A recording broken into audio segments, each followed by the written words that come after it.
And welcome to our first Reigns on the Cardinals podcast of spring training. Rob Reigns, Mike Reigns with you here as we talk about the Cardinals here in the first full week of full squad workouts as we count down now just hours away from the start of actually exhibition games on Saturday. Mike, how are you? Hey, it may not be the Cardinals, but there's live baseball happening on my TV right now. The Cardinals may not play till Saturday, but there is baseball happening. We've reached it, even though it's 17 degrees outside. Well, good time to be inside watching baseball on television. Yeah, of course, with the Cubs and the Dodgers going to head over to Japan to open the season into March, they get a little head start on the spring training games. And those games are taking place out in Arizona. It's a little kind of cool and cloudy in Jupiter on Thursday when we were taping this show. So hopefully the weather will warm up a little bit and the sun will come out for the games this weekend. As long as the bats are heating up, that's all we need, right? Should be, we've talked before of all these different shows leading up to spring training about all the different questions that we have, and now is the time you finally start to get some answers here. You can talk a lot about the situation and who's going to play where and how the at bats are going to come for different players. Now that we know that Nolan Arenado is back in the Cardinal uniform, but starting Saturday, we'll start to get some of those answers. And I think the question mark now with Arenado becomes which Nolan Arenado is going to be here and ready to play. You know, you look at Nolan Arenado's career over his lifetime, he's a 285 career hitter. Well, in his 4 seasons in St. Louis, he's only had 1 year above 285 for an average. So if he wants to be traded, we're going to need him to play better. So far during the early workouts, and I know it's only been, four days or whatever since they've officially all been on the field together, the full squad, he seems to be having a good time. He seems to be playing well. He seems to be playing hard. He's said all the right things so far when he checked into camp, and it doesn't seem like it's, any issues really among any of the teams that he's here. So, we'll see how that carries over into games. He actually was kind of playing left field a little bit today during one of the batting practices and robbed a home run from Jordan Walker. So I think there's but then Walker hit one onto the patio above him that Arenado have to have been about 50 feet tall maybe to catch. But I think, so far so good. I think the early returns are positive. And again, too, I think we should mention this as a caveat even before the spring training games begin. People get too caught up in the one-loss record in spring training. Winning and losing games in spring training doesn't really mean a thing. We've seen springs where the Cardinals had the best record in Florida and then went out and tanked, during the regular season.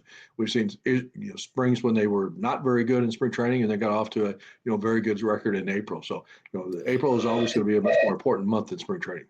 And the other thing that's tough to tell in spring training is guys are going into certain situations thinking they want to focus on one thing. For example, hey, I'm going to work on taking outside pitches and going away with the pitch and just trying to get base hits, from off-speed stuff. So they're looking at a different approach. Or, pitchers may be thinking, hey, I'm going to try to get them out with my curveball instead of my, cutter and see if I can mix something up. So that's the other mindset to go into with these. When you're looking at records and you're looking at results, it's hard to tell from spring training really what's happening, but you can get a good idea of how people are seeing the ball and approaching it too.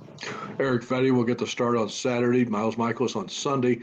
Just the way the schedule lined up. Of course, Sonny Gray is obviously going to be your opening day starting pitcher when you get into the regular season back in St. Louis on March 27th against the Twins. But so they've kind of lined up from there and worked backwards. So, but that's going to be the first two guys. Of course, the first outing of the spring is only going to be a couple innings long anyway.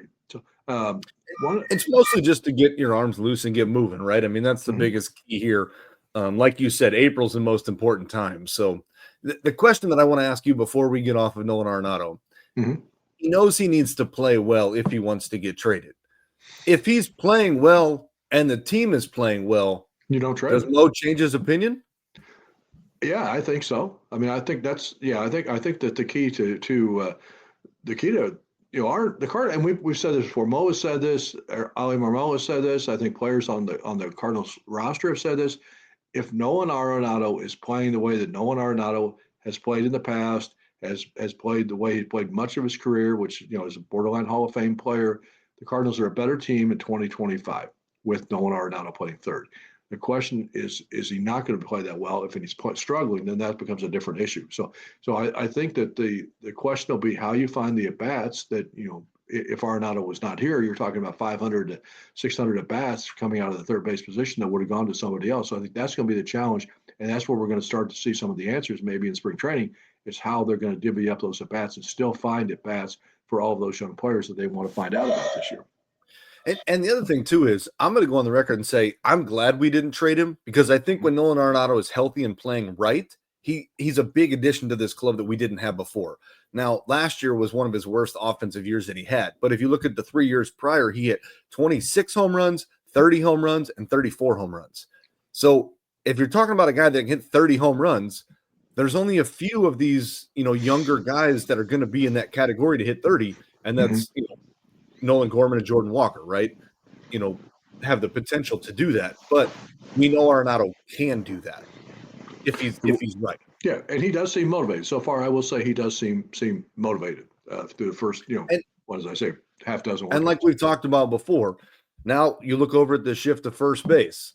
You no longer have Paul Goldschmidt there, but you've got a healthy Wilson Contreras. And I think it was Ali that talked the other day about, he doesn't have to focus on his prep with the pitchers, which allows him to just relax and learn first base a little bit more and work on his hitting. And so if you can get 30 home runs out of each of your corner infielders, that's something you probably weren't going to get in Thomas DeJC and Alec Burleson, right?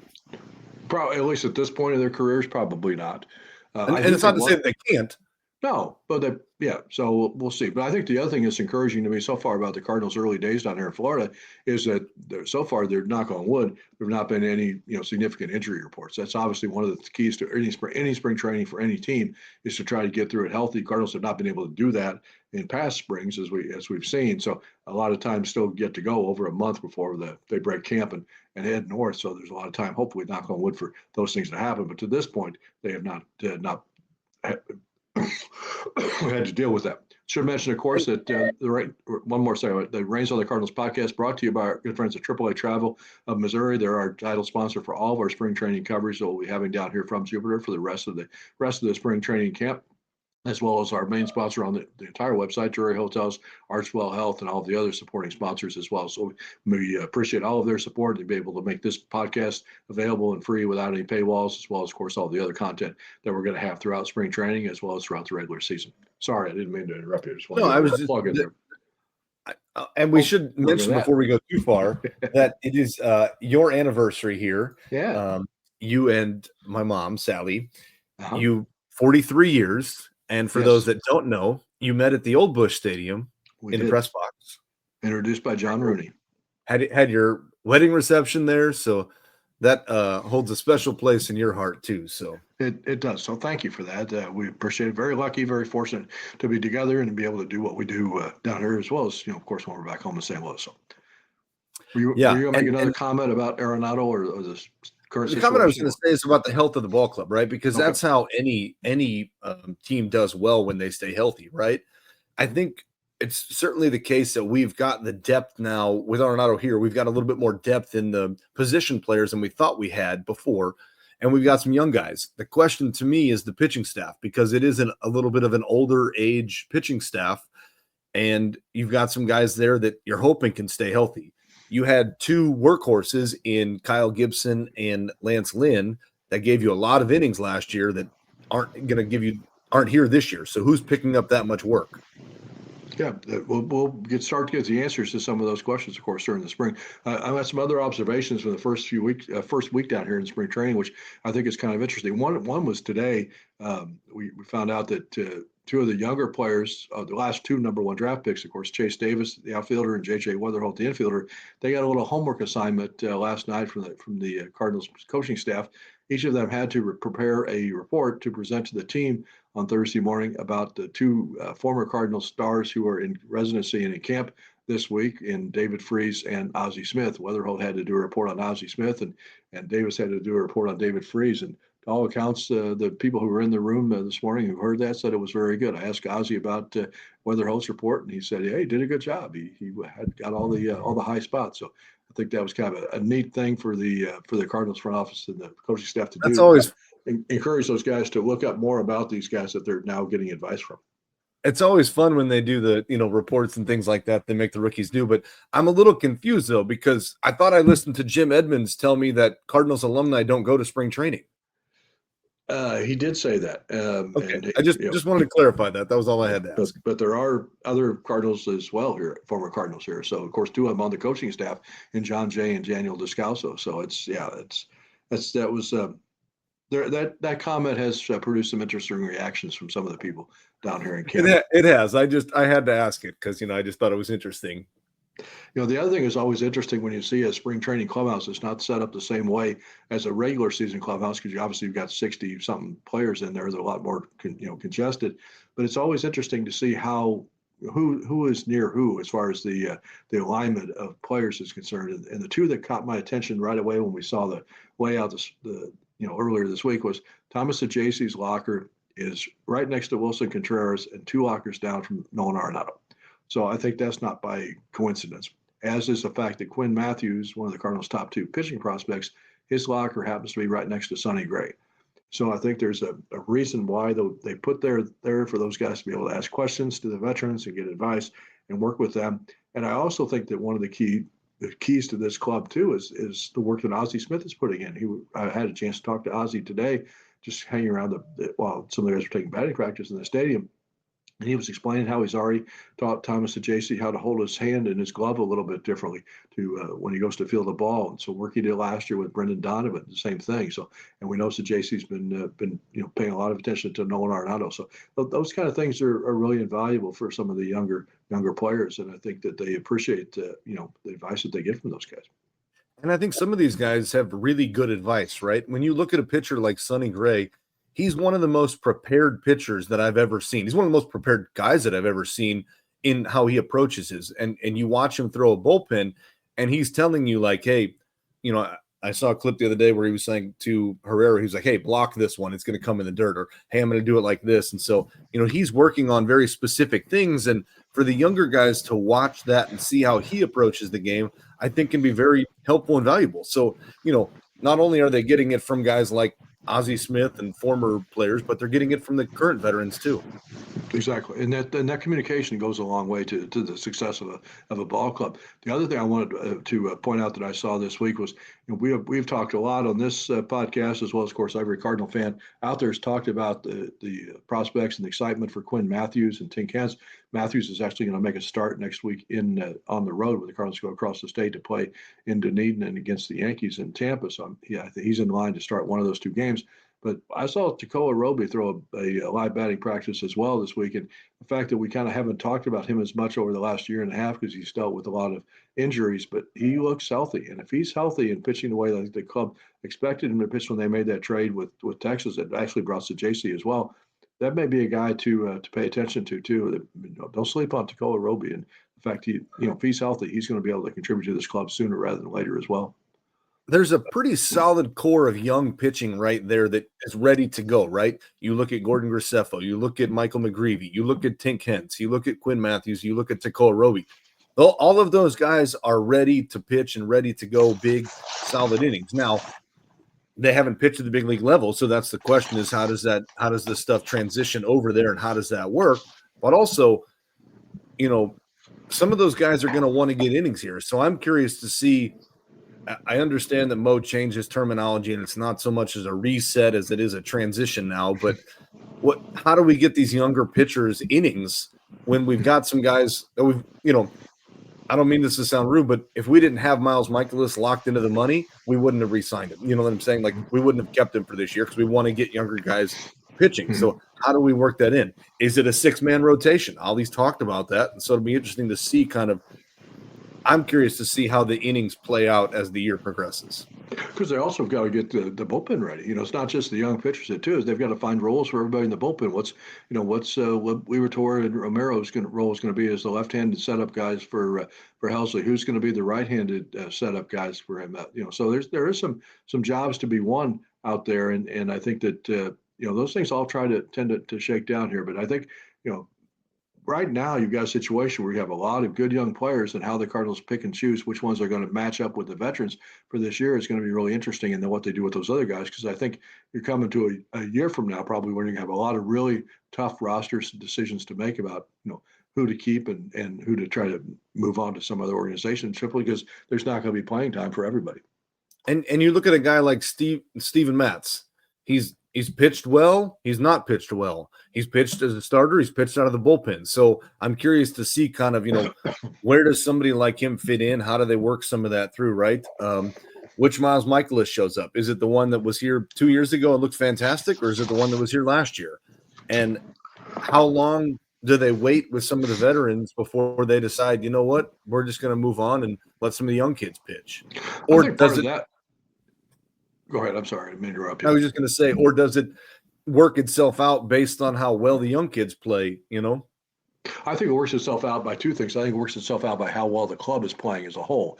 If you get into July and you're getting close to the trading deadline and a couple of those guys are pitching well, but the club is not playing well, then I think it's going to be easier to move those guys, especially the ones who are under contract only till the end of the season. They're going to be free agents to the end of the season.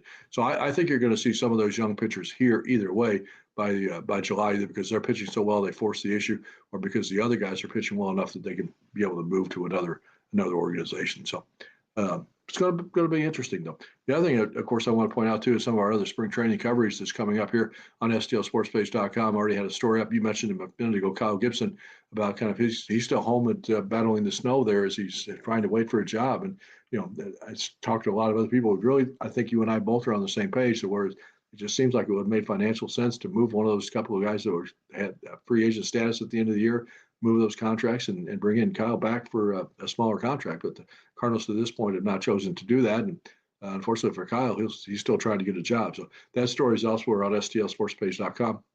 Also had a chance this week to catch up with Rob Kaminsky, former first-round draft pick of the Cardinals in 2013, who's now back for his third stint with the Cardinals, signed a minor league contract. So he's got a really interesting story to tell, and we had a chance to talk to him about that. So you'll see that story coming up here in the next few days elsewhere on the website, as well as a feature on Zach Thompson, who's kind of maybe one of the pitchers that we haven't even talked about, who has a lot to show this year, and kind of figure out where he's going to fit into the equation as well.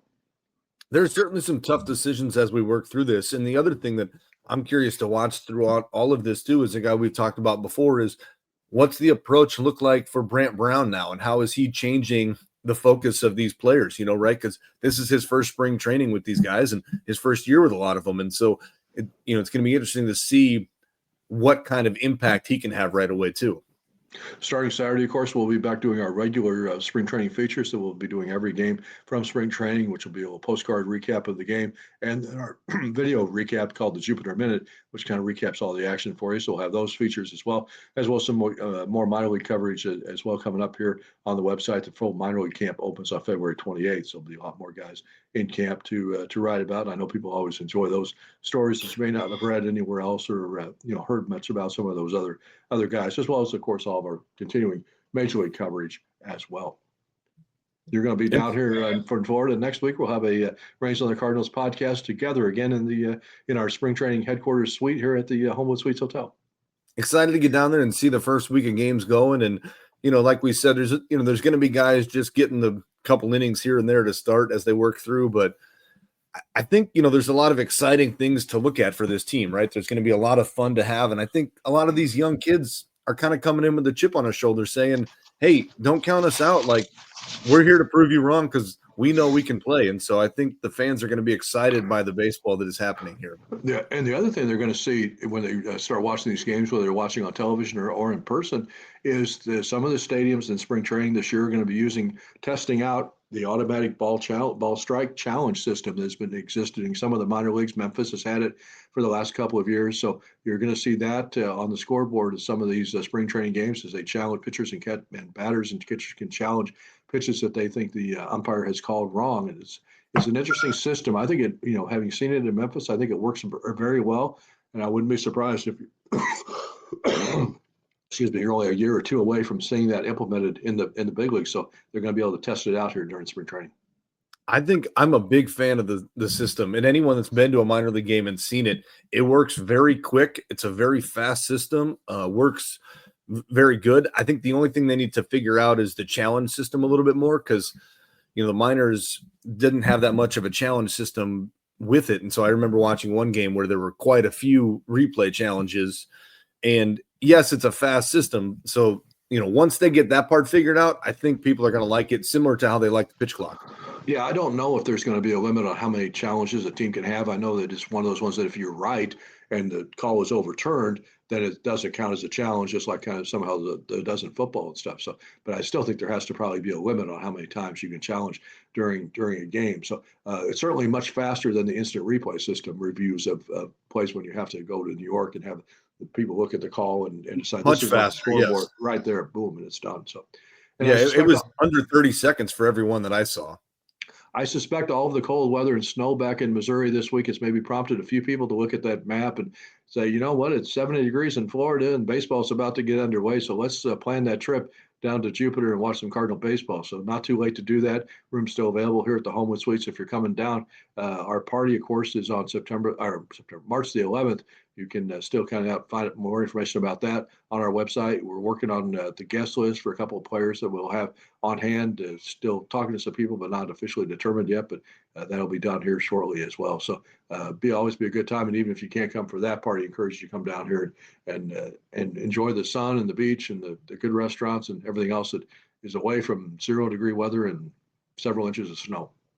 And I think this team's going to be a lot of fun to watch. You know, it might have been a frustrating season last year, but I think there's enough here. Guys have grown, guys have learned new approaches. I think it's going to be an exciting time this year.